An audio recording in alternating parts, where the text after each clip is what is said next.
Part 5 में हम देखते हैं फैंग ऊंचाई पे खड़ी है, वो नीचे कूदने वाली है। मार्की और वाइट बिल्कुल डर चुके हैं। तभी उधर से तिब्बत भी आ जाता है। वो फैंग को समझाता है, वो फैंग को बचा लेता है। फैंग वहाँ बहुत रोती है। आगे वो दोबारा सबसे माफी मांगती है। मार्की सारे बच्चों को समझाती है। कुछ बच्चे फैंग से वापस दोस्ती कर लेते हैं, पर कुछ बच्चे अभी भी उससे गुस्सा थे। उसकी बेस्ट फ्रेंड बियो फैंग से वापस दोस्ती नहीं करती। फैंग अभी भी थोड़ी दुखी थी, पर मार्की उसे संभालती है। उधर हम प्रोफेसर आमिन जो कैमरे से सारे बच्चों की निगरानी कर रहे थे। वैसे होम स्कूल की हर जगह कैमरे लगे हुए हैं, जहाँ से टीचर बच्चों को देख सकते हैं, उन पे निगरानी कर सकते हैं। अब टीचर यानी प्रोफेसर से कहती है कि हमें बच्चों पे इतना कड़क रूल नहीं करना चाहिए, पर प्रोफेसर अमीन कहते हैं ऐसा कुछ भी नहीं है। इस साल के बच्चे बहुत ही तेज हैं, वे हमारे हर एग्जाम को पास कर सकते हैं। जल्दी से जल्दी वे एग्जाम स्टार्ट कर दो जो हमने तैयार किए हैं। टीचर यानी थोड़ी सी डरी हुई थी, थोड़ी सी घबराई हुई थी। आगे हम देखते हैं टीचर यानी मीटिंग रूम में सारे बच्चों से मिलती है और उन्हें कहती है कि तुम सबका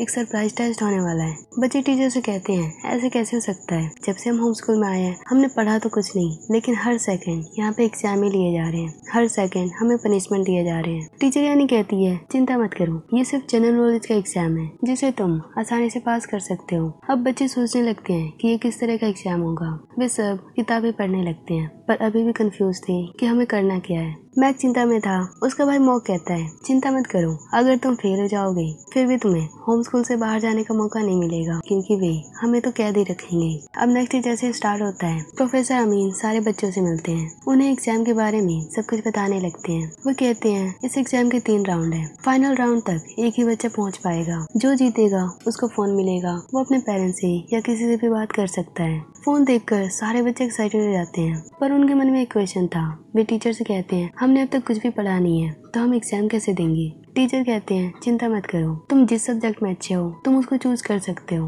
और तुम्हें उसी को पास करना है। अब हम देखते हैं कोई बच्चा मैथ, कोई इंग्लिश, कोई हिस्ट्री, हर बच्चा अलग अलग सब्जेक्ट चुन लेता है और उनका एग्जाम स्टार्ट हो चुका था। जाते जाते मास्टर अमीन ने एक बात कही थी। उन्होंने कहा था तुम इस एग्जाम को अपनी मर्जी से कैसे भी जीत सकते हो, इसमें कुछ भी कर सकते हो। अब हम यूगो और जिंगजाई को देखते हैं जो वाइट और न्योंग के साथ थे। उन्होंने मैथ को चूज किया था। जिंगजाई कहती है यूगो क्या तुम्हें मैथ पसंद है, तुमने ये चूज क्यों किया। यूगो कहता है मैं मैथ में बिल्कुल भी अच्छा नहीं हूँ, लेकिन कोई है, वो है न्योंग, हम न्योंग से चीटिंग कर सकते हैं। वाइट ये सुनकर मन ही मन बहुत ही गुस्सा थी।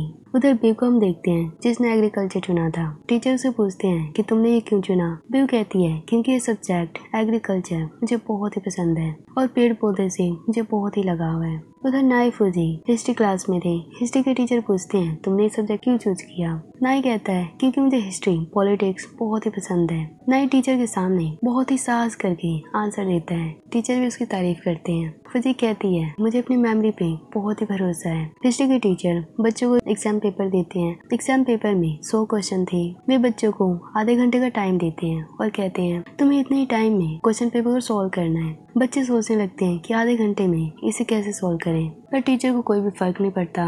उधर पीटी क्लास में 2 ही बच्चे थे। दोनों बच्चे बहुत ही जोश में थे। पीटी टीचर कहते हैं तुम्हें कुछ भी नहीं करना, बस तुम्हें हराना है, वो भी रनिंग में। बच्चे कहते हैं ये तो हमारी चुटकियों का काम है। टीचर कहते हैं ठीक है चलो देखते हैं। उधर इंग्लिश क्लास में माँ की तिब्बत और कुछ बच्चे थे। टीचर यानी उन सबको इंग्लिश का एग्जाम देती है और कहती है तुम्हारे पास 1 घंटा है, एक ही क्वेश्चन है और तुम्हें उसका आंसर देना है कि ऑथर हमें क्या कहना चाहता है। बच्चे जब वो पेपर देखते हैं वो बिल्कुल कंफ्यूज हो जाते हैं, क्योंकि सारे पैराग्राफ में सारे सेंटेंस अलग अलग थे। उसमें कोई भी स्टोरी, कोई भी पैराग्राफ बिल्कुल भी मैच नहीं कर रहा था। उधर एग्रीकल्चर के टीचर बिव को टास्क देते हैं उसे फ्लावर चूज करके जंगल से वहाँ पर लाना था। बिव जंगल में चली जाती है, पर जल्द ही वो जंगल में खो जाती है। वो बिल्कुल डर जाती है। धीरे धीरे उसका टाइम खत्म हो जाता है और वो हार मान लेती है। उधर मैथ्स की क्लास में न्योंग के पास यूगो बैठा था, जिंगजाई बैठी थी। दोनों चीटिंग कर रहे थे। वाइट को गुस्सा आता है। वो टीचर को शिकायत करती है कि वे चीटिंग कर रहे हैं, पर टीचर कहती है चीटिंग तुम्हें भी करना है तो कर लो, मैं कुछ भी नहीं करूंगी। वाइट को मन में बहुत ही गुस्सा आता है, पर वो कुछ भी नहीं कर सकती। उधर इंग्लिश की क्लास में वो क्वेश्चन बहुत ही कंफ्यूजिंग था। बच्चे डिसाइड करते हैं कि वे एक दूसरे की हेल्प करेंगे और जब वे मिलकर उसको सॉल्व करते हैं तो उनको आंसर मिल जाता है। उधर हिस्ट्री का एग्जाम में नाई और सारे बच्चे जल्दी जल्दी सॉल्व करने में लगे थे। नाई अपने पास्ट को याद करता है। नाई के फादर बहुत ही रूलर टाइप थे। वे नाई को हर बार कहते थे कि तुम्हें कुछ भी करना है, चीटिंग करो या कुछ भी करो, लेकिन क्लास में या स्टडी में हर चीज में तुम्हें जीतना है, फर्स्ट आना है। याद रखो, जो सेकंड आता है उसको कोई याद नहीं रखता, फर्स्ट वालों को ही दुनिया याद रखती है। नाई को अपने फादर से इसी बात से नफरत थी। इंग्लिश की क्लास में चारों बच्चे पास हो जाते हैं, हिस्ट्री की क्लास में नाई पास हो जाता है और मैथ्स की क्लास में सारे बच्चे पास हो जाते हैं। पीटी की क्लास में हम देखते हैं दोनों बच्चे टीचर को हराने में लगे थे, पर टीचर बहुत स्पीड में थे, वे हार जाते हैं। बच्चे टीचर से पूछते हैं कि टीचर आप इतने स्पीड में हो, आपको तो प्रोफेशनल रनर होना चाहिए था। टीचर कहते हैं मैं ऑलरेडी था। बच्चे कहते हैं फिर आपकी कौन सी नौबत आ गई जब आप होम स्कूल के टीचर बन गए। टीचर कोई भी जवाब नहीं देती। अब जो बच्चे हार गए थे उन सारे बच्चों के हेड पे रेड मार्क लगा दिया जाता है और उनको मीटिंग रूम में भेज दिया जाता है। और जो बच्चे फर्स्ट राउंड में पास हो गए थे उनको सेकंड राउंड में एंट्री मिल जाती है। सेकंड राउंड में जाते जाते टीचर यानी बच्चों को कहती है याद रखो, अभी तो तुमने चीटिंग कर लिया, एक दूसरे की हेल्प कर ली, लेकिन सेकंड राउंड में थर्ड राउंड में तुम एक दूसरे से चीटिंग नहीं कर पाओगे, क्योंकि लास्ट में विनर एक ही होगा। हम प्रोफेसर को देखते हैं जो रन की फोटो देखकर उसे याद करे थे और मन में कहते हैं रन चलो देखते हैं कि इस बार विनर कौन होगा। मैं देखना चाहता हूँ कि कोई भी बच्चा तुम्हारी तरह क्या परफॉर्म कर पाएगा। प्रोफेसर रन को बहुत ही लाइक करते थे, रन उनका फेवरेट स्टूडेंट था। अब हम देखते हैं सेकंड राउंड में बच्चे तैयार हो चुके थे, उन्हें म्यूजिक वाला गेम दिखाई देता है। बच्चे बहुत एक्साइटेड हो जाते हैं। टीचर कहते हैं जैसे तुम बचपन में गेम खेलते थे ये वैसा ही है, जब तक म्यूजिक चलेगा तुम्हें अपने लिए चेयर ढूंढना है और याद रखना जो बच्चा खड़ा रहेगा जिसको सीट नहीं मिलेगी वो हार जाएगा, और जब तक म्यूजिक चलेगा तुम कुछ भी कर सकते हो अपने लिए जगह ढूंढने के लिए।